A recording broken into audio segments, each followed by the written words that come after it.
जय श्री राम, जय माता दी।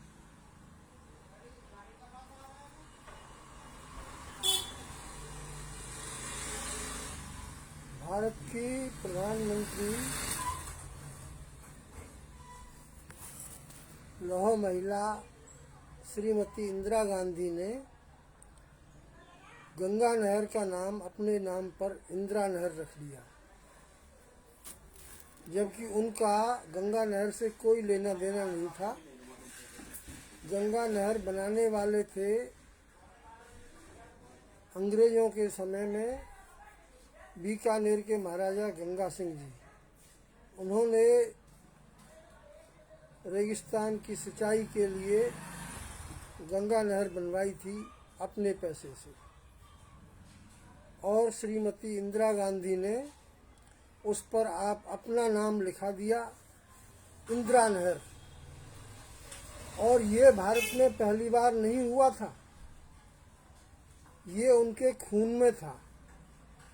खून में मैं क्यों कह रहा हूँ, क्योंकि नेहरू जी भी मानते थे कि वो बाई मिस्टेक हिंदू हैं, असल में वो मुगल हैं, मुस्लिम हैं। और इंदिरा गांधी जी तो काबुल में जाकर बाबर की कब्र पर फातिहा पढ़ के आई थी, तो समझ लो कि वो तो अपने आप को मुगल ही मानती थी। और ये मुगलों ने शुरू से ही किया था। अब मैं आपको बताता हूँ और उनसे पहले किस किस ने किया था। ये ध्रुव स्तंभ जो वराहमिहिर ने बनवाया था अपनी एस्ट्रोनॉमी की गणना करने के लिए, लगभग 2000 साल पहले। उसका नाम कुतुबुद्दीन ने के नाम पर, पता नहीं कुतुबुद्दीन ने रखा या नहीं रखा, लेकिन यहाँ के हमारे लोगों ने जो सेक्युलर्स हैं उन्होंने उसे कुतुब मीनार कहना शुरू कर दिया। कुतुब मीनार कुतुबुद्दीन ने क्यों कहा था कि अरबी भाषा में कुतुब का मतलब होता है आकाशीय गणना, यानी कि एस्ट्रोनॉमी।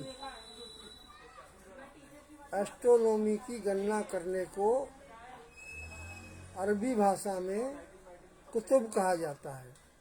तो कहने का मतलब एस्ट्रोनॉमी की जो मीनार हुई वो कुतुब मीनार हुई।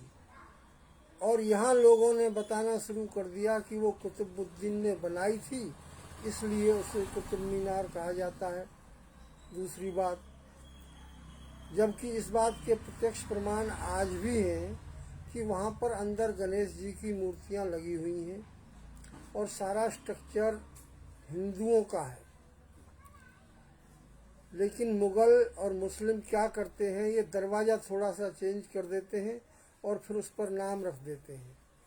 ये आज भी चल रहा है। भारत में भी कई मस्जिदों को इसी तरह से बनाया गया है, और पाकिस्तान में अभी भी बनाए जा रहे हैं। स्कूलों के नाम मदरसे बनाए जा रहे हैं, स्कूलों के नाम बदलकर। उनमें कई बार गलती से वो पुराने नाम मिट भी नहीं पाते, ये अपने नाम लिख देते हैं। इसी तरह से जो एक ताजमहल है, अरबी भाषा में कोई महल नाम का शब्द नहीं है और न ताज नाम का शब्द है। जो औरत थी शाहजहाँ की, उसका नाम था मुमताज, और इन्होंने किसी भी अपनी इमारत का नाम महल के नाम पर नहीं रखा, हिंदी नाम नहीं रखा। लेकिन लोगों ने बताना शुरू कर दिया कि ताजमहल शाहजहाँ ने बनवाया था, जबकि वास्तविकता ये है कि उन्होंने तो दुनिया में कोई बिल्डिंग बनाई ही नहीं। अरब में देख लो कितनी बिल्डिंगें बनाई हैं इन्होंने, अफ़गानिस्तान में देख लो, आज भी वहाँ टूटी फूटी झोंपड़ियाँ पड़ी हैं इनकी। भारत में आकर के ये इतने कारीगर बन गए। एक्चुअल में जो आप सभी लोग जानते हैं, जो महाराजा जयसिंह थे जयपुर के, वो बड़े वास्तुकला प्रेमी थे और उन्होंने भारत के अंदर ही जगह जगह पर जंतर मंतर भी बनवाए हैं।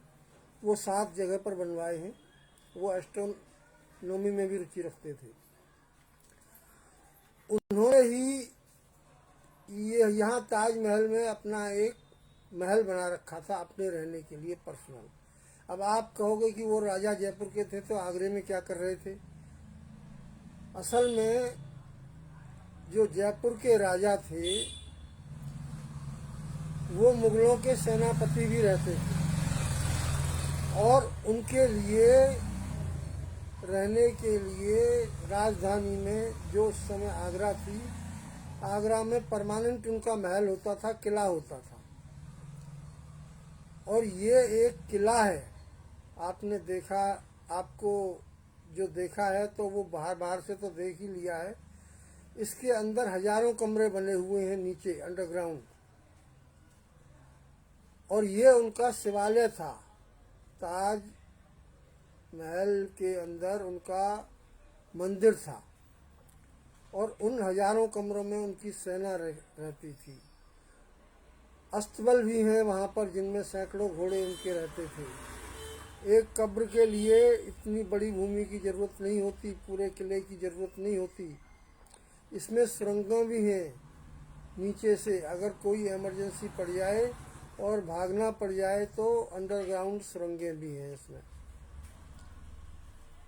जिनके अंदर घुसने की परमिशन नहीं है, सरकार ने बंद कर रखी है।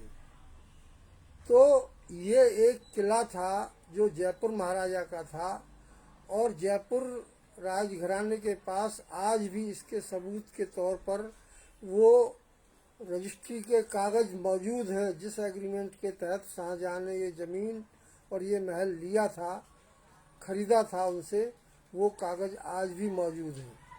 लेकिन हमारे जो छद्म इतिहासकार हैं, झूठे मक्कार, उन्होंने इसे ताजमहल शाहजहां ने बनाया था यह करके प्रचारित कर दिया।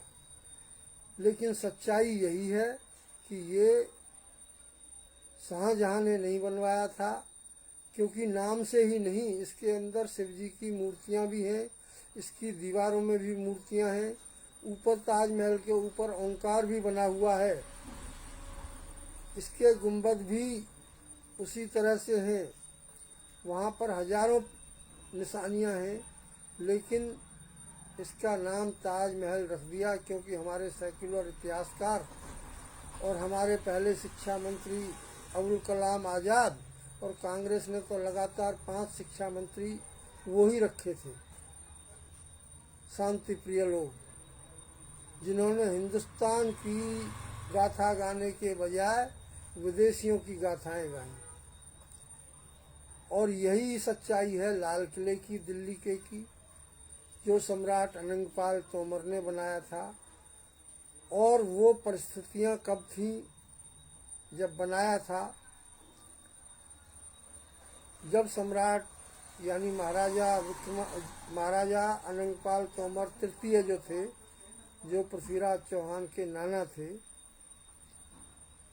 एक समय ऐसा था कि उनके बड़े दामाद यानी कि जयपाल जो जयचंद थे, उनके पिता विजयचंद ने दिल्ली पर आक्रमण किया था।